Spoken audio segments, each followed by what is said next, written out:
different chromatography techniques all achieve the same thing. That is, that they separate the mixture out into its individual components.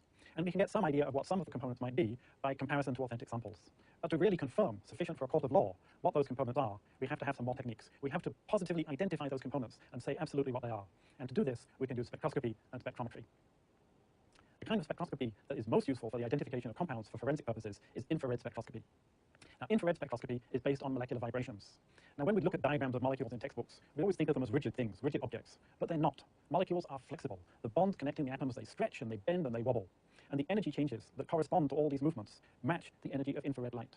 So if you take a molecule and you irradiate it with infrared light at the correct frequency, then it will start to vibrate. And it's monitoring the absorbance of infrared light that is the basis of infrared spectroscopy. Now, if we take a simple molecule where you have two atoms connected together by a bond, this behaves very much like a classical simple harmonic oscillator.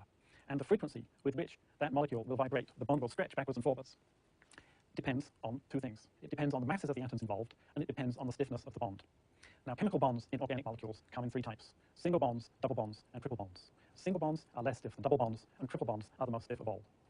So we can use these very simple concepts to look at where in the infrared part of the spectrum different molecules or different parts of molecules will absorb infrared light. So this is the infrared part of the spectrum. For historical reasons, chemists use a very odd unit to measure the frequency of infrared light. They use the inverse wave number, centimeters to the -1. And the infrared spectra of organic compounds are typically recorded in the range of 600 to 4,000 wave numbers, inverse centimeters. Now, when we look at the left-hand part of the chart, we can start to group together particular types of bonds. For instance, oxygen to hydrogen bonds, nitrogen to hydrogen bonds, and carbon to hydrogen bonds are all on the far left-hand side. And you can see a small difference between the OH, NH, and the CH bonds. These are all in that particular position because they all involve the lightest atom, which is the hydrogen atom. The stiffest bonds, that is the triple bonds, and whether they're triple bonds between carbons or nitrogens or oxygens, they're all in roughly the same place, and that's at approximately 2,000 wave numbers. Not quite so stiff are the double bonds, carbon-oxygen double bonds, carbon-carbon double bonds, carbon-nitrogen double bonds, and these are all grouped around 1,600 to 1,800 wave numbers. You'll notice that all of these are in the left-hand part of the spectrum. They're all above 1,500 wave numbers. This region of the spectrum is characteristic of the class of compounds.